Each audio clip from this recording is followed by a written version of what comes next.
मेरा नाम कृष्णा है। मैं शिव शिष्य हूँ। मैं कौशिक गोत्र उत्पन्न रामाशिन पौत्र कांतासिन पुत्र। मेरा नाम कृष्णा है। मैं शिव को अपना गुरु माना हूँ और शिव की कृपा से मेरे अंदर जो भी कुछ है शिव का दिया हुआ है, मेरा अपना कुछ भी नहीं है। शिव भगवान को लोग गुरु कहते हैं कि शिव भगवान गुरु क्यों हैं, इस पर बहुत सारे सवाल आता है।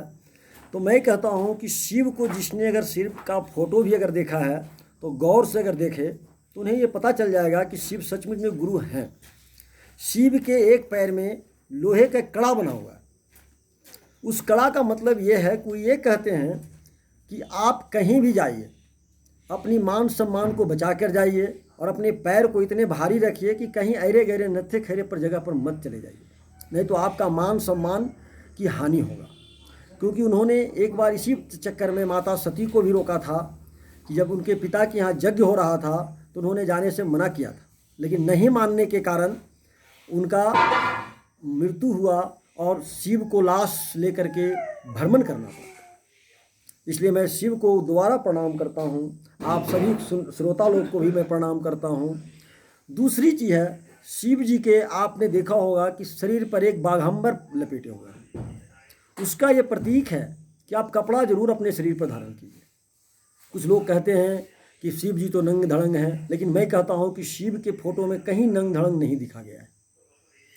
तीसरी बात है कि लोग पत्नी पर बहुत सारे आरोप लगाते हैं कि पत्नी का स्थान जो है बहुत नीचा है, ये है वो है। लेकिन जो बाबा भोला ने माता पार्वती को बायां अंग में बराबर का दर्जा देके अपने ही आसन पर बैठाया है, तो कैसे नारी गलत हो सकती। मैं कहता हूँ शिव जी ने माता पार्वती को अपने बाएं अंग में बैठाया है। और लोग कहते हैं कि शिव तो औघड़दानी हैं, भस्म लगाए हुए हैं, हमेशा नशे में रहते हैं। मैं कहता हूँ ये सब गलत है। शिव के बारे में जो जानता नहीं है वही ऐसा बोल सकता है। शिव जी पत्नी को बराबर अधिकार दिए हैं और जो भी शिव को गुरु बनाया है वो अपनी पत्नी को बराबर अधिकार दे। माता का अधिकार अलग है, पत्नी का अधिकार अलग है। पत्नी हमेशा दिल में होती है, माता का स्थान सर पे होता है। तीसरा, शिव जी के गले में एक सर्प देखते हो, बिना सर्प के शिव जी नहीं है। सर्प ये बताता है कि हम क्रोध से भरपूर हैं, लेकिन शिव जी के कहना है कि क्रोध रखो लेकिन अपने गले तक, उसे बाहर मत आने दो। इसीलिए सर्प को अपने गले में लपेट के रखे हुए हैं। उनके शरीर पे लाखों बिच्छू करोड़ों सर्प लपेटे हुए हैं। वो कहते हैं कोई छोटा कोई बड़ा नहीं है, सब बराबर है। भूत प्रेत उनके संग है जो कि शिव का गुणगान कर रहे हैं। राक्षस देवता भूत प्रेत बैताल जितने भी हैं सभी उनका पूजा करते हैं, और जो नहीं पूजा करते हैं वो इस संसार में भटकते रहते हैं। और एक चीज़ हम कहूँगा कि शिव जी के माथे पर गंगा क्यों है। गंगा शिव जी के रिलेशन में उनकी पत्नी की बहन है, जो शिव जी से प्रेम करती थी और शिव से शादी करना चाहती थी। लेकिन शिव जी ने माता पार्वती से शादी की और गंगा ने पीछा पड़ गई कि मैं भी रहूँगी तो आपके साथ ही रहूँगी। शिव जी सोचे अगर मैं इनको भी कहीं रखता हूँ अगल बगल में तो हमारी पत्नी से इनकी झगड़ा होता रहेगा। इसलिए उन्होंने अपने मस्तक पर उनको धारण किया। और शिव जी ये प्रतीक बताते हैं, गंगा का प्रतीक है कि अगर साली सरहज को अगर घर में जगह देना है तो अपने मस्तक पे रखिए, आँखों से दूर रखिए, अपने आसपास मत रहने दीजिए, नहीं तो आपके सुख शांति छीन लेगा। और इसका कई एक घर उदाहरण है, जिसके घर में बुआ फुआ मौसी मामी सास आकर के बस जाती है, उस घर का तहस नहस हो जाता है। कई एक फिल्मों में भी आप लोग देखे होंगे। मैं और तो ज़्यादा नहीं जानता हूँ शंकर के बारे में, लेकिन इतना ज़रूर कहता हूँ कि शिव जी के पास एक बैल भी है जो ये कहता है कि आप कर्म का प्रतीक हैं, काम कीजिए तभी आपको भोजन मिलेगा। लोग ये कहते हैं कि हम तो शिव भक्त हैं, हमें तो खाना मिलना चाहिए, लेकिन शिव जी कहते हैं कि नहीं, मेरे पास इतने घोड़े हाथी सब कुछ था, जो जिस पर रख देते हाथ वही उनको बस सवारी बनाने को तैयार हो जाता, लेकिन उन्होंने बैल को चुना।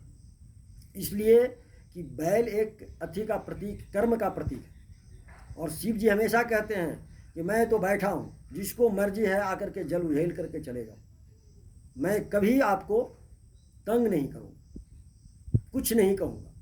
माता पार्वती का स्थान हमेशा ऊंचा स्थान पर दिया गया है, और जो पति अपना इज्जत चाहता है वो अपनी पत्नी का जब तक मान सम्मान नहीं देगा उसका इज्जत नहीं मिलेगा, क्योंकि ये शंकर बताते हैं। हमेशा दुर्गा माता का फोटो आप देखे होंगे, एक ऊंची सिंहासन पर रखा हुआ है, लेकिन शिव जी एक बीच आंगन में बैठ करके जो जा रहा है एक लोटा जल उछल दे रहा है और वो खुश है। माता, और देखिए घर का मुखिया कैसा होना चाहिए, घर का मुखिया जो है उस शिव की तरह होना चाहिए। आज के मुखिया ऐसे हैं कि अपने लिए तो अच्छे अच्छे खाना बनवाते हैं, बाकी लोग जो हैं परिवार के लोग हैं जिसको जो जैसा मिल जाए रूखा सूखा खा ले।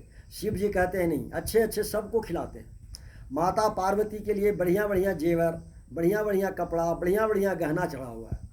गणेश जी के लिए बहुत बढ़िया मुकुट है, कार्तिकेय जी के लिए भी बहुत बढ़िया है, लेकिन शंकर जी के लिए एक बाघंबर है।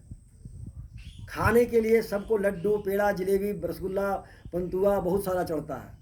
शिव को भांग धतूरा, ये नहीं कि शिव को भांग धतूरा इसलिए खाते हैं कि नशेड़ी हैं, वो इसलिए खाते हैं कि इस समाज में, इस संसार में कुछ ऐसी वस्तुएं हैं जो बेकार हैं, जिसको कोई नहीं खाना चाहता है। वो शिव कहते हैं कि भाई घर का मालिक मैं हूँ तो मुझे दे दो। आप भी घर में अगर बासी रोटी बच गया है तो आप मालिक हैं, अगर आप खाते हैं तो आपकी महानता बढ़ जाएगा, न कि आप अपने नौकरों को दे रहे हैं, अपने बच्चों को दे रहे हैं और अपनी पत्नी को कह रहे हैं कि तुम बासी खाओ, मुझे ताज़ा बना के दो।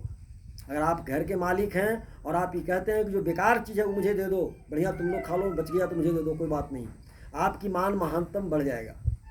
ये हमारा शिव है, ये शिव जी कहते हैं। इसलिए मैं शिव को गुरु माना हूँ और शिव मेरा गुरु हैं और वही मेरा गुरु रहेंगे। बाकी सभी को मैं प्रणाम करता हूँ। इससे ज़्यादा मैं शिव के बारे में और क्या कहूँ।